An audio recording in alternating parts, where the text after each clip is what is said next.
ومكملين لسه مع بعضينا والحلقه مكمله، وعندنا ماتش تشيلسي وليفربول. الماتش ده طبعا كان قمه الاسبوع، بس النهارده هنتكلم عنه اكتر من زاويه تشيلسي كان الماتش ماشي ازاي، وهنتكلم برضو على ماتش تشيلسي اللي جاي قدام ويست هام. برحب بقى بضيوفنا. عمر، اهلا بيك. ازيك يا عمر؟ عامل ايه؟ اخبارك ايه؟ تمام. وجيمي، ازيك يا ديرو؟ حلقه التحديات يا باشا. روجو بس في الاخر قطعنا بس يعني. لا ده لسه، ده بقيتها روجو لسه ما خطر نزلش الصراحه يعني ده روجو زعلك اسد. احنا غلابه، احنا بنتحلف. ريفنج منه ان شاء الله، ريفنج منه. انت شفت الماتش ازاي يا عمر من زاويه تشيلسي؟ كنت متوقع ان هو يسد قدام ليفربول، ولا كنت متخيله بعيد، ولا شايف الدنيا ممكن ازاي؟ نقسم الماتش لكذا جزء. في ماشي. اول نص ساعه تقريبا، اول 35 دقيقه، لا تقول ليفربول هيخش على تشيلسي. كرة صلاح اللي في كرة العارضه، صلاح والجون جه وجون اتلغى، فاهم؟ كان لا، وتشيلسي واضح القلق عليه. سانشيز اول ماتش يلعب مع تشيلسي، سانشيز فاهم متوتر جدا. الفرقه كلها عامه حالتها مش احسن حاجه، وبوتشيتينو اول ماتش ليه. فالمواضيع كله كان رايح في سكه ان ليفربول، لا ليفربول اقوى، بدايه أقوى قويه بكتير، للموسم. بدايه قويه جدا، لحد ما الجون بتاع صلاح جه واتلغى. طوفان بمعنى الكلمه. انت تشيلسي بيتكلم من دقيقه 35. معاك حق، هو قبل كده من دقيقة صلاح مضيع 5 كورتين وكرة لا العارضه يعني. الماتش انا كان ليفربول يعني فعلا انا موجود. انت عارف انا ليفربول، فانا بالنسبه لي ده صباح الفل. النهارده بقى ده احنا الموسم كله ليفربول، انا شايف ان الموسم رايح حته حلوه لحد ماشي. دقيقه 35. اتكلم من دقيقه 35 لدقيقه 45 استحواذ تشيلسي 77%.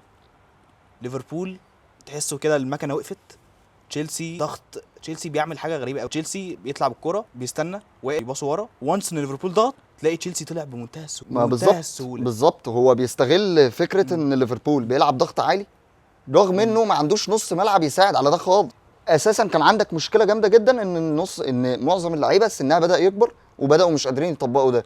دلوقتي انت سبتهم وما جبتش بديل اصلا، يعني لا كان في منتهى كأن ما حدش بيقابل. وكلام بقى ان انت شباب كلهم، احنا تقريبا اللعيبه كلها جديده علينا، توليفه مع بعض كده قويه جدا. بتتكلم في ان هم معدل اعمارهم 24 سنه 23 سنه .7. اللي هو ده حط كمان انه في تياجو سيلفا، انت شلت تياجو سيلفا بالظبط، انا كنت هتلاقي الرقم ده نزل ل 22 مثلا. فلا ده تو ماتش باور. ودخلنا الشوط الثاني مكملين في القوه دي. بس الفكره في ايه؟ ان تشيلسي عنده في هجومه جاكسون لسه مش عارفين هيعمل ايه. ستيرلينج ما يبنيش عليه حاجه خالص. ستيرلينج ممكن يعني الناس كلها بتبقى ضد ستيرلينج او شايفه ان هو لعيب، يعني ليه بيلعب في الليفل ده. لا هو ستيرلينج حلو، بس ستيرلينج حلو قوي كتول، جزء من منظومه. تستخدمه يا باشا على الجنب، فاهم؟ يزفلت شويه بتوعه دول، يباصي لاي حد جاي من ورا يخلص. تشيلسي ما عندوش دي. تشيلسي جاكسون لسه مش باين له حاجه، ومفيش المهاجم اللي هو خلاص بقى كور اللي عماله تروح في المهاجمين على مستوى العالم. طب انا عايز اسالك يا جيمي من الزاويه دي، انت شايف ان هو تشيلسي يعني الاداء بتاعه قدام ليفربول يشجع ان تشيلسي لا عنده لعيبه وعنده افراد ومدرب كويس، والسنه دي تشيلسي هيقول؟ ولا ما هو احنا خلي بالك تشيلسي السنه اللي فاتت المركز ال 12. انا لسه عايز اقول لك، هو الفرقتين دول يا ديربو على طول ما بينهم حرب.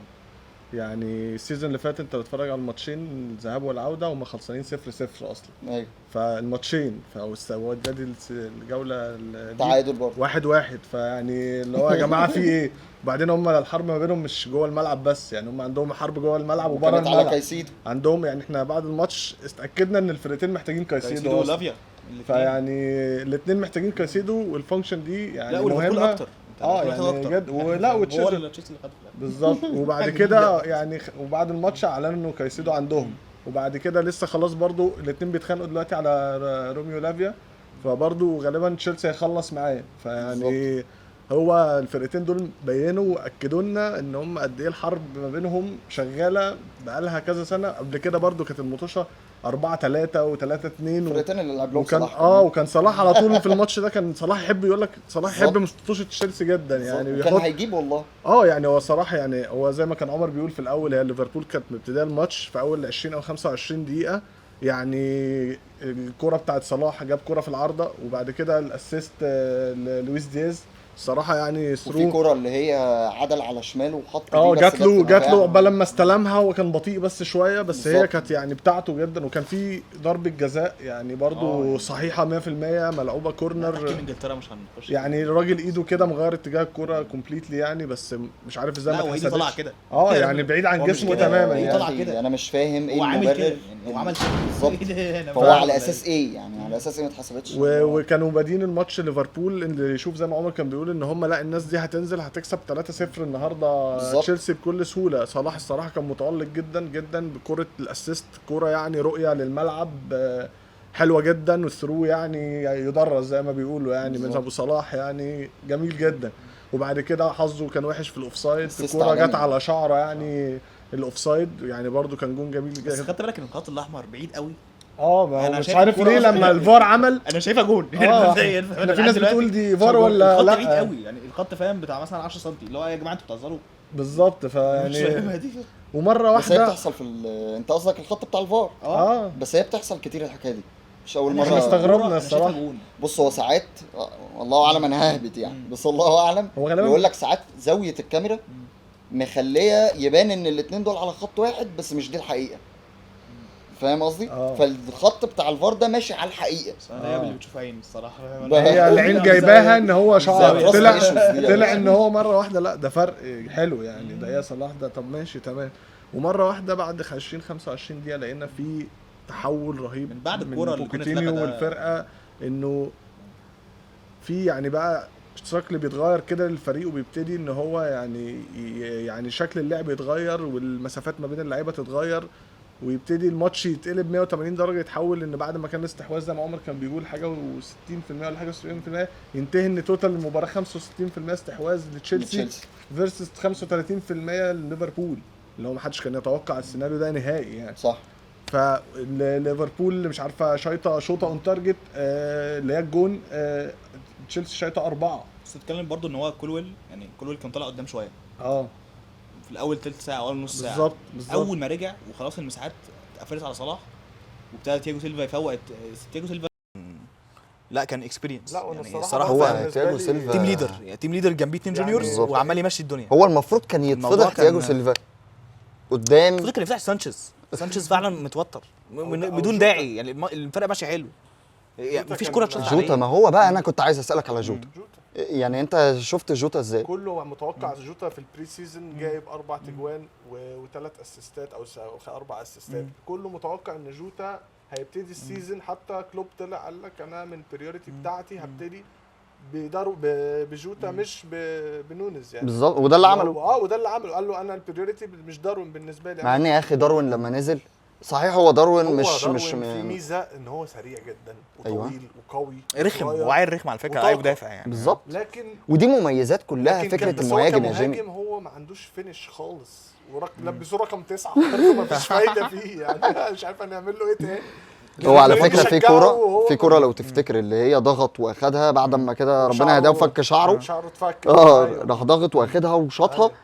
يعني خبطت بس في رجل كان بيتهيألي تياجو سيلفا وغيرت اتجاهها. ايوه لو جت خلي بالك المهاجم هتفرق طبعا، يفرق معاه طبعاً. كوره طبعا تديله ثقه يتغير اداؤه تماما. هتفرق في نفسيته جدا بالظبط. جداً، وهو كلوب دافع كتير عن فكره ان الراجل ده يا جماعه هو كويس، بس هي ايه عايزه بس تمشي انا معاه. بشوفه مهاجم كويس هو مهاجم كويس بس هي فعلا هي ملطشه شويه هو بدنيا كويس وحتى ما هو فيهاش كلام. الفينش بتاعه وحتى هو وحش يعني بس صعب. ماشي الفينش بتاعه وحش السيزون اللي فات كان بيبقى لما تيجي تطلع اقول لك على حاجه بس لما تيجي تطلع نونيز من الماتش من اي ماتش ليفربول لعبه هتلاقي فرص نزلت للنص بالظبط 10 هو فرص ده بقوا 2 لا ما هو ده لا يا عم يلعب يا عم بيسحب المدافعين بالظبط. داروين نونز مهاجم او نونز يعني مهاجم رقم 9 بالوصف ده ما الكلاسيكي يقولش الاصيل. بالظبط.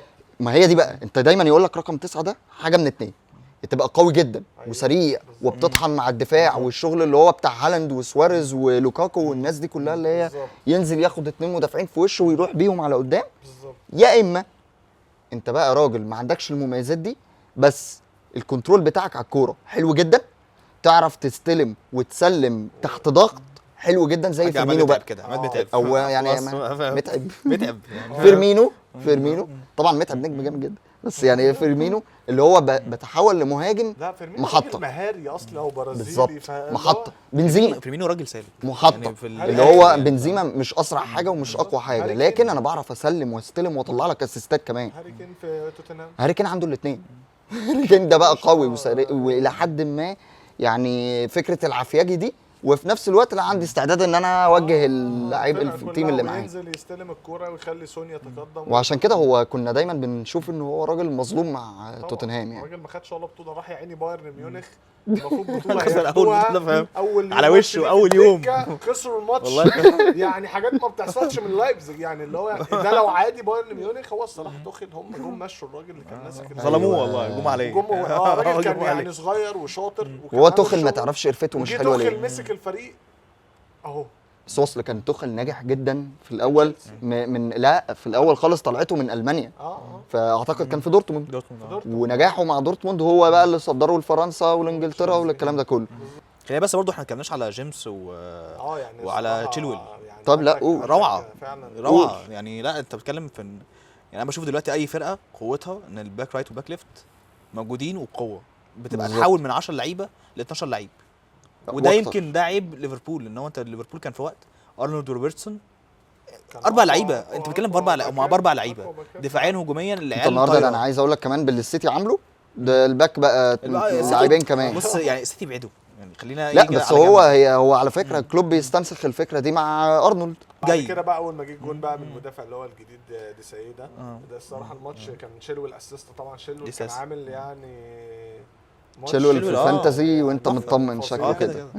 وجيمس يعني هو اصلا من الناس اللي غليت شيلويل اصلا في طبعا الفانتازي خلاص. طبعا لازم يا باشا. 5.5 بقى 5.6 فهو اوريدي غلي يعني. هو يعني الصراحه مهاجم من اول ماتش مش قادر اقول مدافع، ده مهاجم يعني بالظبط. اضافاته حلوه جون وتشيلويل مش اول سنه نفس حظ صلاح جاب جون واتلغى برضه الحمد لله يا عم مش ناقصه طبعا عشان البوينتس انا ما كانش عندي الفانتزي الصراحه. فيعني بس لا هو الصراحه شيلويل نجم في الملعب. وريس جيمس طبعا، بس انا بالنسبه لي شيلويل. انا جيمس بس مشكلتي معاه ان هو دفاعيا الحكايه مشكلتي معاه ان هو يعني جيمس انجليزي قوي يعني. تحس الصحافه في انجلترا يعني زي موضوع راشفورد كده، اللي هو احنا هنقول عليه كويس في كل حاجه، فالواد تحس فيه برضه حته ايه. والله هو ده الحق المكتسب للانجليز في بلدهم. ماشي بس ما هو انت بتظلم لعيبتك بالطريقه دي يعني، انت بتظلم لعيبتك وما بتطلعش لقدام. اللي هو جيمس عمل ايه في مسيرته عشان يبقى بيتعظم التعظيم ده؟ لسه في الاول خالص، لسه في اول مرحله خالص يعني. بس انت برضو بتتكلم على يا راشفورد برضه في وقت انت ما عملش حاجه، ما خدش بطوله مهمه، ما خدش دوري. راشفورد طبعا اوفر ريتد وموضوع بالظبط هم بيدمروا لعيبه. ولو ان يعني عشان بس الواحد يبقى حقاني لو هتتكلم ارقام بس راشفورد كل سنه من احسن لعيبه يونايتد في الارقام. ده حقيقي. راشفورد وديخيا اكتر اتنين الناس بتهاجمهم بس كارقام بس في ارض الواقع. هو راشفورد اصله لعيب بتحس انت عارف في لعيبه كده بتتزنق في دور الناشئ. عارف اللي هو مهما يكبر انت على طول شايفه ناشئ. وده لانه ما ادكش انطباع ان انا هتفرج على راشفورد فانا في حد ادنى واخده منه. لا بس السيزون اللي فات كان كويس يعني. السيزون اللي فات عامه اوفر اول كان لا يعني من احسن المواسم ليه عامه يعني هو ده اللي احنا مستنيين انه يكون بيتبني عليه بقى السيزون ده، ان خلاص نلاقي راشفورد. بس يعني اتوقع كمان لمهاجم تشيلسي اللي هو نيكولاس جاكسون يعني ان هو هيعمل حاجه جامده السيزون ده. هو معاه كونكو كمان هيبقى موجود بس هو مصاب يعني الفتره دي، وستيرلينج جنبه طبعا. هو ستيرلينج بقى هو جاكسون او نيكونكو لو حد منهم عمل شغل لا تشيلسي يعني انا متوقع جاكسون كمان تشيلسي هيبقى توب فور يعني. هو ما عملش حاجه في ماتش ليفربول بس هو عنده بوتنشال ان هو يبقى يعني نفس الفكره اللي هو الشرس، فهو عايز يخش يعني يهبش عايز يروح على طول. هو عارف هو عايز يعمل. هو لعيب تحط يعني اداك احساس انك تحط عينك عليه جدا يعني مش حاسس حاجه منه خالص يعني. وستيرلينج يلعب 4-3-3 يعني ما يلعبش بطريقه 4-4-2 او ما يبقاش فاهم يعني كمهاجم تاني، لا هو جناح صرف. بالظبط. بص انا ستيرلينج طول عمري مقتنع ان هو الفرقه حلوه، هو حلو ستيرلينج معاك اضافه كويسه جدا. الفرقه مضغوطه وحالها صعب، لا ستيرلينج مش هو اللعيب اللي حلوه، هو يبوظ الدنيا يعني. هو مع السيتي كان بيعمل كده بس يعني فاهم يعني. هو مع السيتي اصله كان قصه كده السيتي برضه كان هو كان جاي طلعهم كذا ماتش مش ليج فاهم. الكوره بتاعت كان ماتش ايه بورتو باين ولا مش فاكر ماتش ايه. انت ساعات كتر يعني الفرص بيبقى حاجه وحشه مش حلوه. لا دي مش فرصه، اصل دي مش فرصه، الجون فاضي يا باشا يعني. بالظبط. انت واقف هنا والجون هناك، ما تجيب انت اعمل ايه؟ طلعهم من اوروبا ويجي جوارديولا يتعقد. بس هو عقدوا conclusion يعني. يعني ان هم الصراحه فرقتين اقوياء وعلى طول بيمتعونا. الواحد قاعد مش عارف يلتقط انسباسه أنهي فعلا فرقتين؟ على في طول. تشيلسي وليفربول آه. في الماتش يعني. في الماتش الماتش كان هما حلو. هو كان ماتش ممتعينا وبتاع بعيد عن غلطات اي حد. والصراحه يعني انا عايز اعلق على موضوع برضو مهم جدا، على موضوع يورجن كلوب، على اللي هو عمله مع محمد صلاح. ايوه هو دلوقتي يعني ده راجل شكلك بينافس. مختلف مع اللي انا قلته. لا ده دلوقتي راجل بينافس. طب خلاص يبقى مش على هنتخانق. رقم قياسي بالظبط. يعني يخش بيه التاريخ، ان هو دلوقتي متساوي مع الناس التانية. هيجي هو حضرتك لو جاب جون والراجل اوريدي يعني فرصه اوف سايد واسيست وكرة في العارضه وضربه جزاء 100% صحيحه، يعني 100% وانت سيبك من صحيحه. ما عندكش غيره. سيبك. ازاي ما تحسبهاش؟ ايه بقى اللي عمله ومين كان احسن منه عشان ما هو بالظبط. تطلعه انت بس سيبك وتنزل إليوت. سيبك موضوع الرقم يعني القياسي ده. هتقول إيه؟ هو الرقم القياسي ده حطه على جنب، هو صلاح اهم لعيب يعني احنا مش لا هو لا مش- هو ثانية مش بيلعبوا ثانية فور- ثانية لا فاهم؟ ثانية بالراحة بس عليا. لا الرقم القياسي ما تحطوش على جنب، ده طب أنا أقول نجم لك بقى- الفريق. طب أنا هقول لك بقى على حاجة. اصل كبيرة. معلش أقول لك آسف، أنا اديني بس معلش فرصة أقول اديني لك بس على فرصة. كبيرة يورجن. انا عندي مشكلة جامدة جدا بقالي كذا سنة مع كلوب.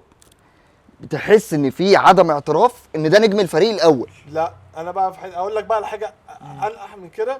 يورجن كلوب في المؤتمر الكونفرنس بعد لما الماتش خلص يطلع يقول لك ايه حضرتك؟ يقول لك انا ما كنتش اعرف ان صلاح بينافس اصلا على الرقم القياسي. انت متخيل يا باشا؟ ده مش التصريح، متخيل. فيديو تصريحه يقول لك انا ما كنتش اعرف. آه. وطبعا انا ما عنديش حاجه ضد صلاح. ان شاء الله يبقى إحنا فيك يعني 99 ان شاء الله تصيح فيك. 99.9 من التروفيز والجوائز اللي احنا واخدينها في النادي بسبب صلاح. هو بيقول كده، يبقى اوريك، يبقى شير البارت ده. طب انت يعني لما احسن لعيب في تاريخ ليفربول ما انتش عارف ان عنده رقم مش هيتضرب فاهم كمان هو مش شويه. احسن، لا ومش كان احسن لعيب هو حاليا still مين احسن لعيب ما عندكش غيره ولا زال. مفيش نجم حاجه، ليفربول دلوقتي يعني. مفيش هو بديل صلاح. يعني. انت مثلا لو انت متضايق من صلاح مش هتلاقي عارف غصب إن عن عين نجم اهلك الفريق عشان هو مفيش عنده غيره. رقم قياسي بينافس عليه. طب انت يعني بتعمل ايه؟ قال لك انا ما كنتش اعرف، يعني ما كنتش تعرف يعني. وبعدين طب ما احنا معترفين ان هو 99% من الجوائز بسبب صلاح. طب انت ما دام عارف كده طلعه ليه وهو لسه معاه 15 دقيقه في الوقت الاساسي ومينيمم 5-6 دقائق في الوقت بدل الضايع بالظبط. وهو الراجل حلو. وبعدين انت بتنزل داروين نونيز ليه الا علشان تفضي الجناحات بتاعتك يبقى قدام ال 18 يقطع ويحط الار 2 بتاعته. إليوت استفدنا ايه؟ جونز. وايه ده؟ دوك انا مش عارف دوك ده إيه ده؟ جالنا منين فاهم. ايه التهريج ده؟ قال لك والله عايزين العظيم يعني. فريش بلاد علشان هو التفكير او الحجه ان علشان انا تشيلسي عمل كذا مرتده فانا غالبا النقطه حتى اللي هخرج بيها من ارض تشيلسي فانا النقطه دي هتروح عليا كده. فانا عايز رجاله عندها صحه وعندها شباب ترجع في الدفاع تقفل، وهو ما لم يحدث برضه. هو لو بيفكر كده من اول الموسم يبقى خلصت يعني انا شايف ان هي هو ممكن هو كلوب يقينا حاسس ان هو ده مش السكواد اللي تدخلني بيه منافسه التوب فور حتى. وحتى علشان اقنع ادي منافسه كايسيدو انا خسرتها. فانا علشان اعرف اقنع اللعيبه. ومش خسارة، هو غصب عنه برضو يعني. انت بتتكلم ان هو اللعيب كايسيدو. اختار، هم سالوا هو اللي كايسيدو. لا طب هو ما الموضوع بالظبط. قال لهم الموضوع انا عايز العب في تشيلسي. ما هو عشان هو عشان مرتب، عارف هو ان مفيش هو مرتب هياخده في ليفربول. بالظبط. انت ليفربول ليه لا انت سقف. هتشارك في اوروبا عدل ولا انت مرتبك لا عدل. وبلس او المرتب انت عمرك ما هتديه 300000 زي ولذلك صلاح الف وارجع والحاجه اللي بكررها كل مره يا جماعه صلاح وعاده في ليفربول.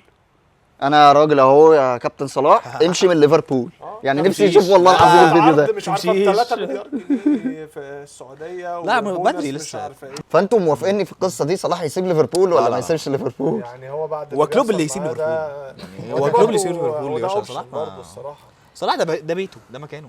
يا عم خلاص. بيته ليه منين؟ بيته بيته ده مصر المكان والراجل احترف. ده المكان اللي عمل فيه انجازات واللي هيبقى وجوده فيه واستمراره فيه هو اللي هيخليه اعلى حته. ما خلاص كسرت الدنيا يا عم العب في دي فريق. مش معامله نجم الفريق بالظبط. ولا شرط الكابتن بيدوها له. لا ما هو شرط الكابتن دي ليها حاجات تانية. ايه بقى؟ يعني هو فان دايك ياخدها لا، ليه؟ كفايه هو ايه هو القران. لا يا جماعه معاك شرط أفضل. الكابتن أصل أنت ثانيه واحده اكمل افهم شرط ان انت الكابتن احسن لعيب في تاريخ ثانيه واحده. الفرقه. شرط الكابتن في انجلترا معناه انه في جولات معينه هيلبس فيها شرط كابتن معينه ببساطه.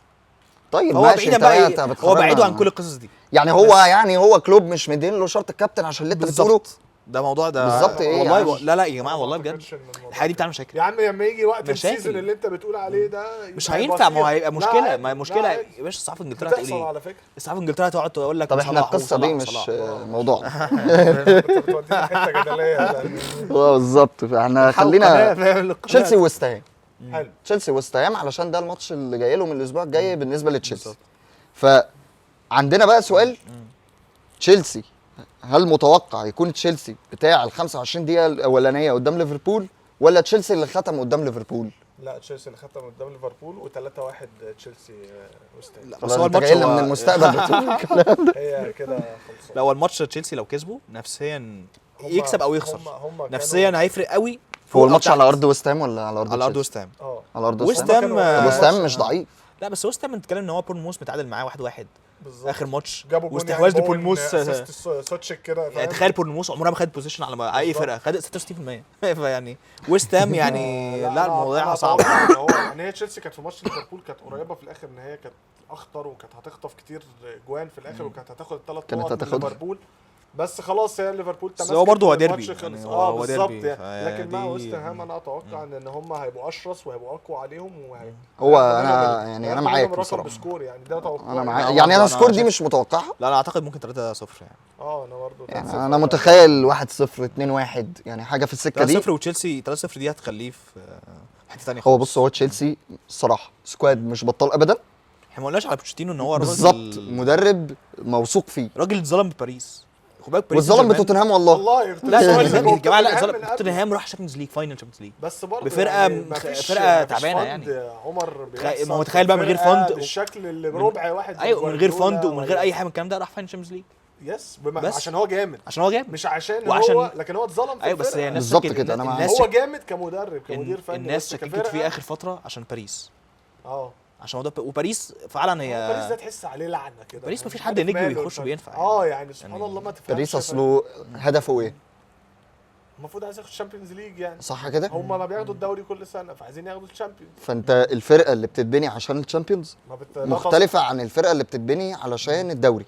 الفرقه اللي بتتبني للشامبيونز ما ينفعش تروح يبقى اول ماتش قوي ليك في الموسم في فبراير، انت بتلاقي نيمار اتصاب.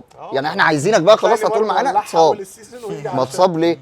حاجه يقول لك على فكره، قوه الماتشات والتحامها له نفس التاثير السلبي بتاع قله الماتشات وقله وضعفها. التحامها، الاثنين يكتروا اصاباتك. ده حقيقي فلذلك تلاقي الفرق بتاعت الدوري الاسباني اللي هو في النص ما بين الحكايه دي، فرق بتاعت المانيا، يعني فرق المانيه مش للدرجه دي قويه بس بتوصل كويس في الشامبيونز ليج لان الدوري مساعد على ده. فرق انجلترا وفرق فرنسا، او يعني هو فريق فرنسا الوحيد اللي هو باريس، عندهم المشكله دي مؤثره، ان انا يا اما التحامات وجدول مسحوم جدا وصعب جدا، يا اما اللعيبه لحد فبراير كانهم لسه ما بداوش الموسم. بالظبط هو دوري. طيب عموما يعني احنا اتكلمنا على تشيلسي وويست هام كده بشكل يعني هايلايت سريع وخدنا توقعاتكم، ف مستنيين ان شاء الله يعني ماتش كبير لتشيلسي الاسبوع الجاي، وانه الناس تبقى مستنيه يا ترى تشيلسي هيقول ايه في الماتش ده، ونتمنى ان هو ما يخيبش املنا زي السنه اللي فاتت والله يخيب يعني ولا يخيب. انا معاك بصراحه يعني محدش فينا بيشجعنا يعني. بس انتوا واخدين مسؤوليته يا جماعه. برضه يعني طيب يعني في نهايه الحلقه النهارده بشكركم جدا، بشكر عمر وبشكر جيمي، والفانتزي بقى دي لسه ليها موال معاك علشان هي الناس لسه مش عارفه ان الراجل ده جايب جلطه لينا كلنا في الفانتزي. كام نقطه؟ لينا قاعده جايب كام نقطه؟ عملت كام نقطه الاسبوع ده؟ انا عامل 78 الله اكبر ليه 3 دي؟ الله اكبر. مش هقول والله ما هقول. لا ساكت. لا قول، لا يا عم صباح الفل خلاص. انا اعرف منك بس اصبر بس شويه، الفانتزي بس تسخن معانا شويه والفضايح هتبقى على الملأ. بدايه موفقه لاول جوله الحمد لله في الفانتزي. ده موفقه لاول 6 سنين ليك مع الفانتزي. في نهايه حلقتنا بنشكركم جدا جدا جدا، بنشكر مخرجنا طبعا خالد صالح، وان شاء الله استنونا لسه في تحليل نازل ماتشات من اللي اتلعبت من الاسبوع الاول، ولسه في تجهيزات للماتشات بتاعه الاسبوع الجاي، فخليكم معانا كده ان شاء الله. وحلقات التحديات اللي ما شافهاش خش بسرعه شوف الحلقه، وبنشكركم جدا على وقتكم. السلام عليكم.